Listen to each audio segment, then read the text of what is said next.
Welcome back to Salam Media. Still tuned in to News and Views with me, Salalo Makwidiri. I've come to the back end of our show, but we'll be, delving into a very, very important topic and a topic of very big concern, the issue of Sudan and what's currently happening there, and the United States trying, I don't know, in whatever way, to, I don't know, enforce or to, assist the people of Sudan in,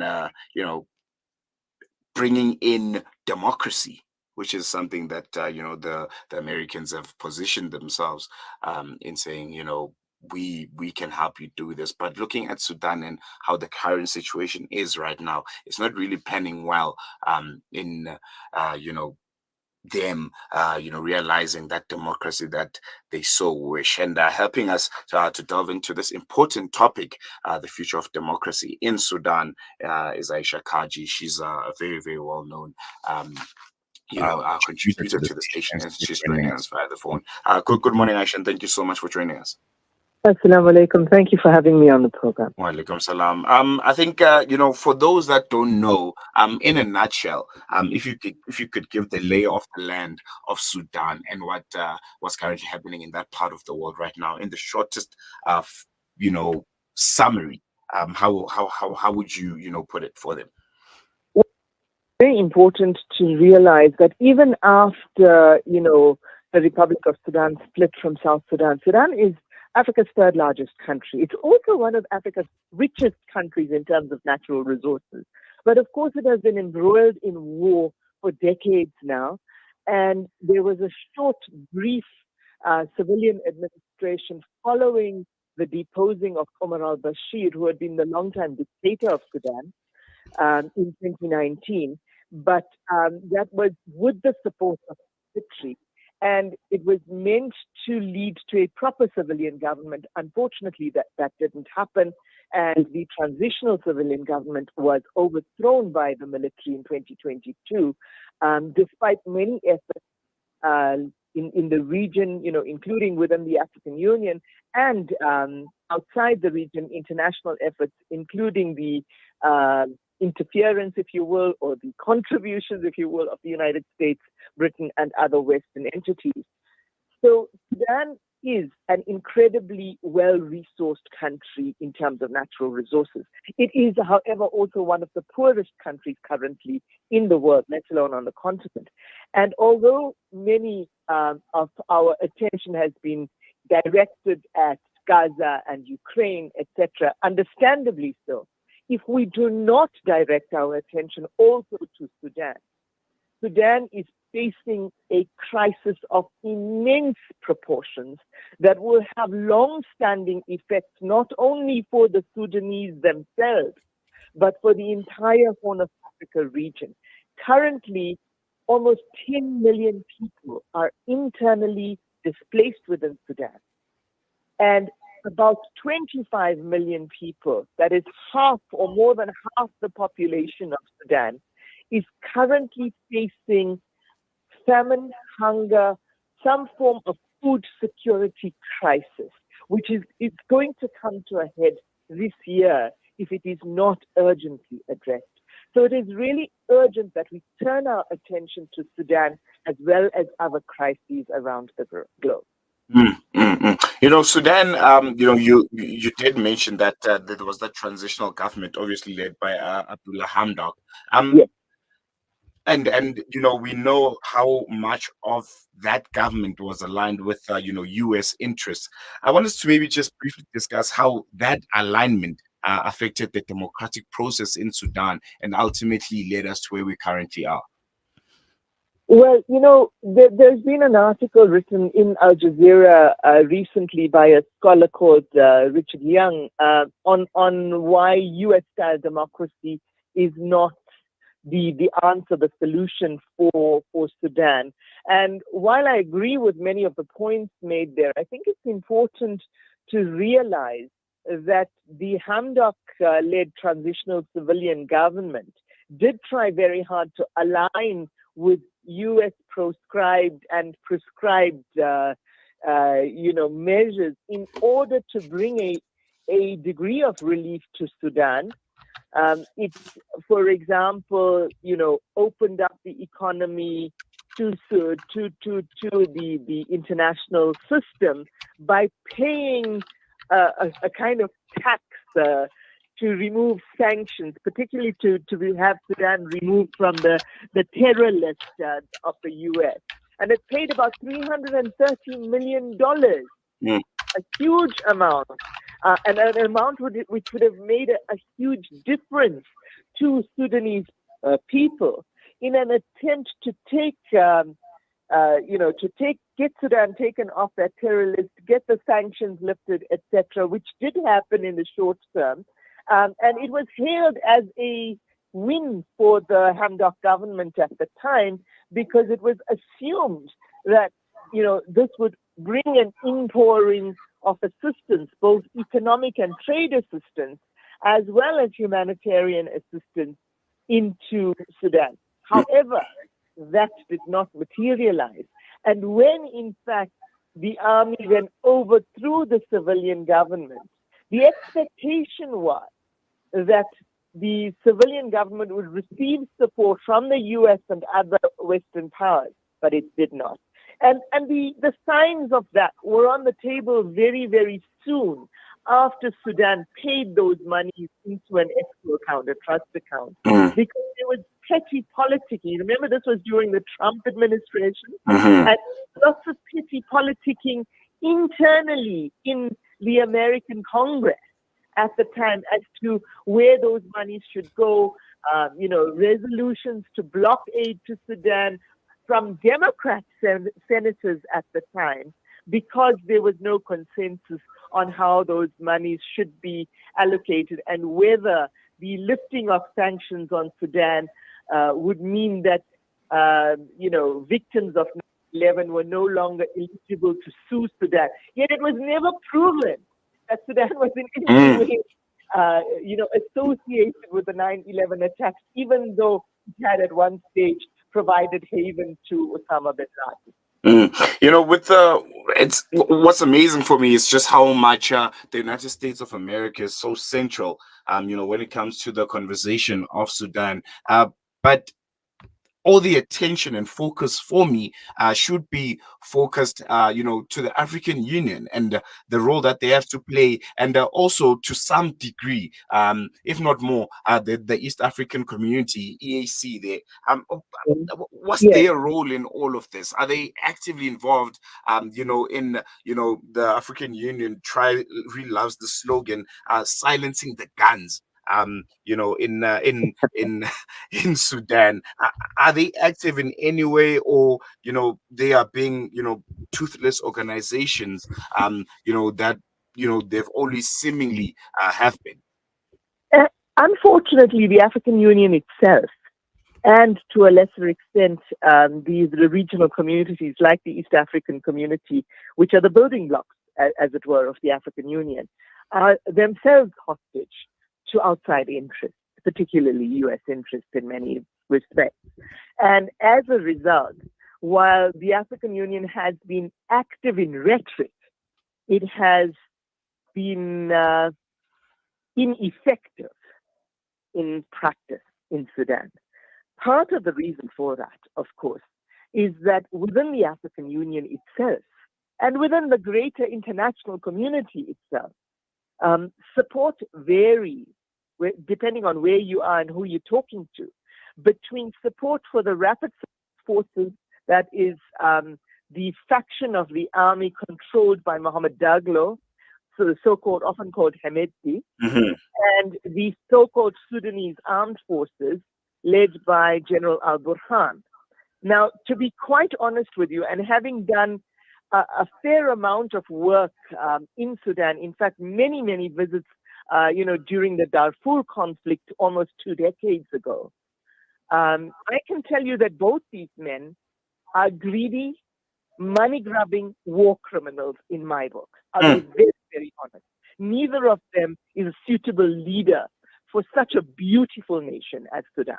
When it comes to support, both within the continent and outside the continent, there are different factions supporting Hemedti on the one hand. For example, in terms of arming and financing. The United Arab Emirates, the UAE, is an active supporter of Hemeti.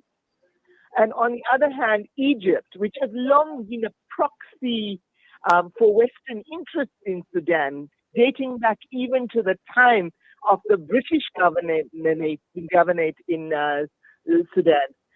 Egypt is a very strong supporter of Burhan, of the Sudanese armed forces. Now, if you go back 2 decades to the then ethnic cleansing and what did amount in places to genocide in Darfur around 2003, both the Rapid Support Forces, then called the Janjaweed, and at that time, Hemeti himself was one of those commanders of the Janjaweed, as well as the Sudanese armed forces itself, the Sudanese army itself. And of course, the Janjaweed were armed by the then president of the country, Omar al-Bashir. Both the army and the then called Janjaweed, now called Rapid Support Force, were complicit in huge swathes of destruction in Darfur. And we're hearing reports of similar cleansing, mass killings, mass rapes happening in places like Jenin against ethnic Masalit, who are a so-called African tribe, in the west of Sudan. Now, I'm saying so-called because really the designation African and Arab is really an outside imposed designation in Sudan. Most people you see appear to, physiognomically at least, be African. But this intertribal conflict has long been used by people outside Sudan, as well as leaders, so-called leaders within Sudan, to foment division and to make the country's enormous natural resources, particularly the oil and the gold, and at one stage the cotton, because remember, Sudan is a very, very fertile land, to make those resources easily extractable by outside interests.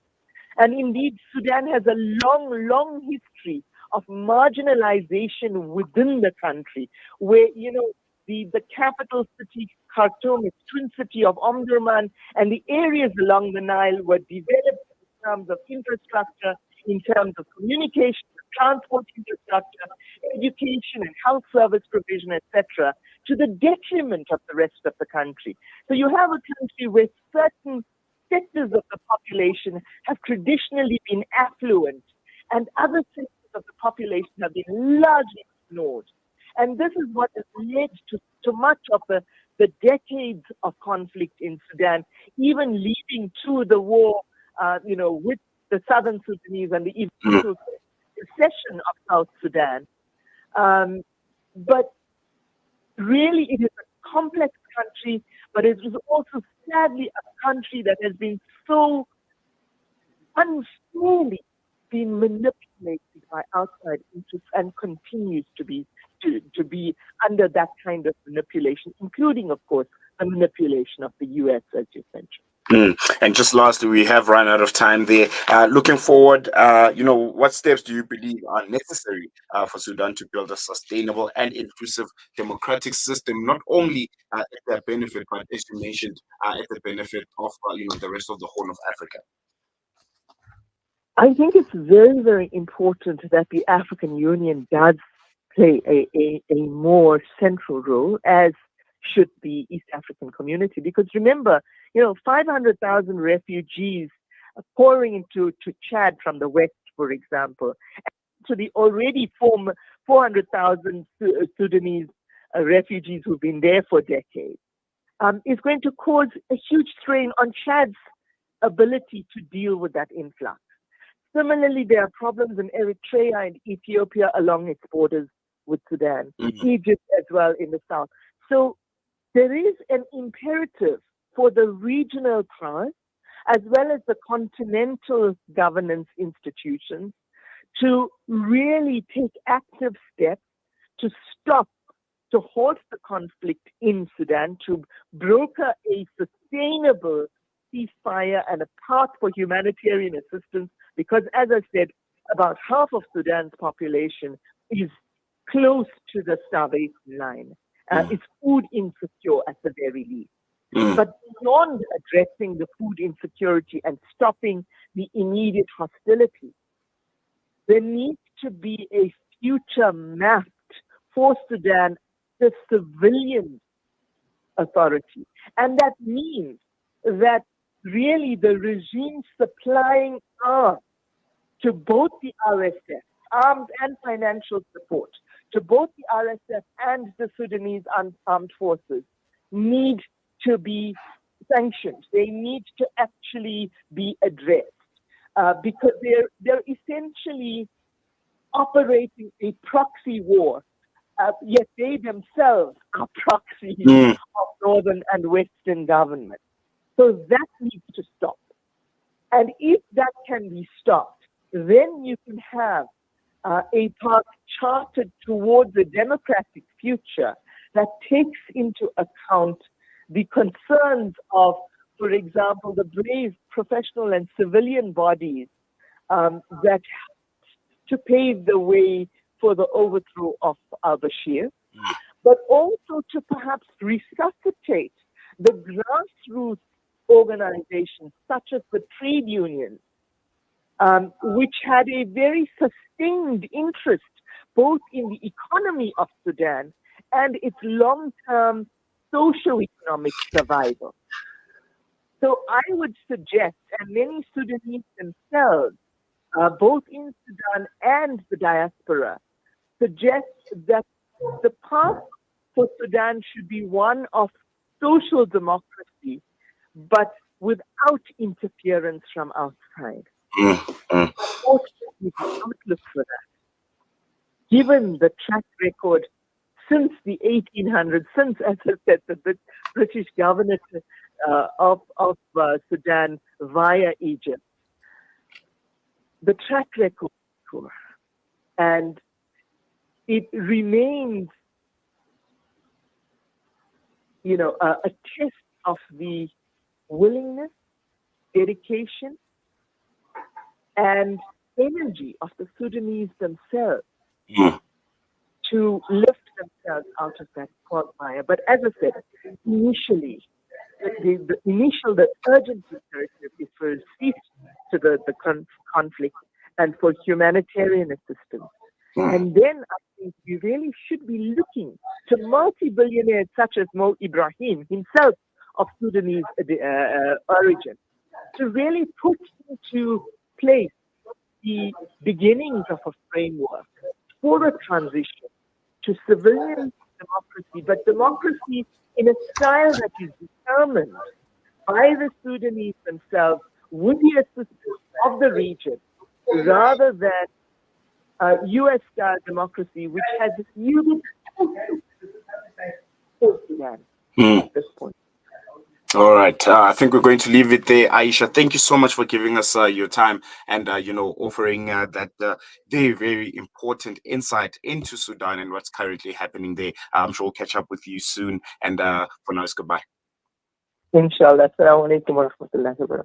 Walaikum salam. That was Ayesha Kajee there, painting a very bleak picture of Sudan and what's currently happening there. I think it's very, very important to throw our eyes at other parts of the world, particularly here in Africa, where there are atrocities. As our focus is on Gaza, remember, there's also Sudan. There's also the Sahrawi people in, that part of the world also. So, yeah. I think she painted a really, really beautiful picture. They're making us understand that the America's influence might just not be what the people of Sudan needs. And looking at America itself and how their democracy is in question. I mean, there were, questions of elections that were not free and fair. We saw how people are silenced in America when it comes to the issue of Palestine and what's currently happening there. So they are no longer a proxy that can broker peace, or maybe a trusted proxy that can broker peace in other parts of the world. But that's a discussion for another day. For now, myself and the rest of the team, Kolane and Nasrin Naidu, we're going to be living it here. I will be with you again next week, Wednesday, on another edition of News and Views. But for now, it's goodbye and salamu alaikum.